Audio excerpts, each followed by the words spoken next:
ఇక AP deputy CM Pawan Kalyan Pithapuram నియోజకవర్గానికి సంబంధించి ఒక కీలక విషయం ప్రకటించారు. పిఠాపురం నియోజకవర్గానికి సంబంధించి అనాథ పిల్లలకు ఇక్కడి నుంచి ఒక్కొక్కరికి 5,000 రూపాయల చొప్పున వేతనం అంతే విధంగా చర్యలు తీసుకుంటున్నట్లుగా ఆయన తెలియజేశారు.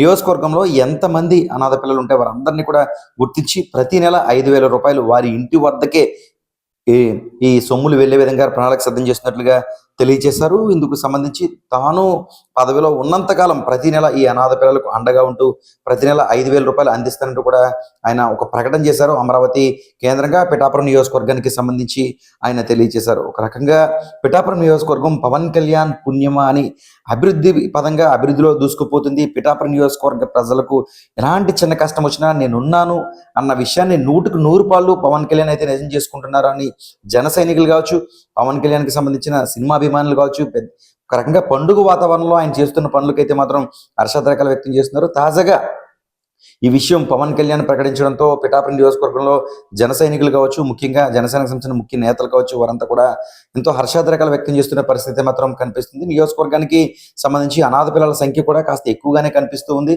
ఇలాంటి తరుణంలో వారందరినీ కూడా గుర్తించి వారి వివరాలు సేకరించి ప్రతి నెల కూడా వారు ఎక్కడుంటున్నారో అదే ప్రాంతానికి వారి నివాసంలో తల్లిదండ్రులు లేకపోయినా, ఎవరో లేకపోయినా, బంధువుల ఇంట్లో పెరుగుతున్నా లేక ఇతర ప్రాంతాల్లో చదువుకుంటున్నా మొత్తానికి అనాథ పిల్లలు అయితే మాత్రం తల్లిదండ్రులు లేకపోతే వారందరికీ కూడా ఎంతమంది ఉంటే అంతమందికి పిఠాపురం నియోజకవర్గానికి సంబంధించి ఒక్కొక్కరికి 5,000 చొప్పున ఈ అన్నీ కుదిరితే వచ్చే మొదటి వీక్ నుంచే ఈ పంపిణీ కార్యక్రమం కూడా ప్రారంభమవుతుందని మనకి సమాచారం ఉంటుంది. ఏదేమైనా పవన్ కళ్యాణ్ తీసుకుంటున్న నిర్ణయాల పట్ల పిఠాపురం నియోజకవర్గ ప్రజలు హర్షాద్రేకాలు వ్యక్తం చేస్తున్నారు. నిన్న కూడా ఒక విషయం మనం తీసుకున్నట్లయితే పవన్ కళ్యాణ్కి సంబంధించిన అభిమాని వృద్ధురాలు 92 సంవత్సరాల ఒక వృద్ధురాలు పవన్ కళ్యాణ్ గెలిస్తే అక్కడ గ్రామదేవత ఏకొత్తపల్లి అమ్మవారికి ఎంతో ప్రీతిపాత్రమైన గరగ చేయిస్తానని మొక్కుకుంది.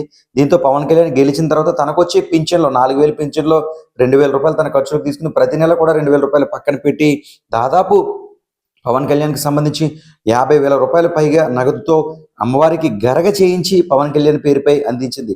ఎటువంటి అంగు ఆర్భాటాలు లేకుండా పవన్ కళ్యాణ్ బాబు గెలాలితే చాలు అన్న విధంగా వృద్ధురాలు చేయడం. చివరిగా నీ కోరిక ఏంటి అని ఒక విషయం అడిగితే పవన్ కళ్యాణ్ పక్కన కూర్చుని అన్నం తినాలని ఉంది, భోజనం చేయాలని ఉందని మాత్రమే ఒక విషయం ఆ పెద్దవాడు చెప్పారు వృద్ధురాలు. దీంతో పవన్ కళ్యాణ్ స్పందించారు. స్వయాన ఆమె నివాసానికే వద్దామనుకుంటే అక్కడ ఇంత ఫ్రీగా ఉండదనే ఉద్దేశంతో పవన్ కళ్యాణ్ పిలిపించుకుని చాలాసేపు దాదాపు 2 గంటలకు పైగా ఆమెను స్వాగతించారు. ఆరు బయటకు వచ్చి ఆమెను చెయ్యి పట్టుకుని లోపలికి తీసుకొచ్చి ఆప్యాయంగా మాట్లాడుతూ వస్త్రాలు కొంచెం నగదు కూడా అందజేసి ఆ తర్వాత దగ్గరుండి పవన్ కళ్యాణ్ పక్కన కూర్చోబెట్టుకుని ఇద్దరు కూడా భోంచేసిన పరిస్థితి నెలకొంది. ఈ విధంగా పవన్ కళ్యాణ్ అయితే మాత్రం పిఠాపురం నియోజకవర్గంలో ఒక రకంగా దూసుకుపోతున్నారని చెప్పుకోవచ్చు. నియోజకవర్గ ప్రజలు అందించిన మెజార్టీ కావచ్చు, అక్కడ వారు చూపించిన ప్రేమ కావచ్చు, నిజంగా పవన్ కళ్యాణ్ మైమరిచిపోతున్నారు.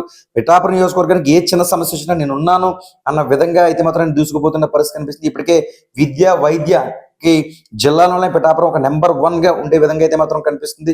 ఆసుపత్రి కూడా పెద్ద ఎత్తున నిర్మిస్తున్న పరిస్థితి, అదేవిధంగా ప్రభుత్వ పాఠశాలలో పూర్తి స్థాయిలో డెవలప్ చేస్తున్న పరిస్థితి, ఎన్నో ఏళ్లుగా జరిగిన ప్రాజెక్టులు కూడా ముందుకెళ్తున్నాయి. సీసీ రోడ్లు ఇలా ఆయన సోదరుడు నాగబాబు ఎమ్మెల్సీగా ఉన్న నేపథ్యంలో దగ్గరుండి అన్ని కూడా పర్యవేక్షిస్తున్న పరిస్థితి మాత్రం నెలకొంది. ఏది ఏమైనా మరలా పవన్ కళ్యాణ్ ఇప్పుడు అనాథ పిల్లల పట్ల ఇలాంటి నిర్ణయం తీసుకోవడం, ప్రతి ఒక్కరికి సొంత వేతనం 5,000 రూపాయలు అందించడం కూడా హర్షాద్రేకాలు వ్యక్తం చేస్తున్న పరిస్థితి మాత్రం పిఠాపురం నియోజకవర్గంలో కనిపిస్తుంది.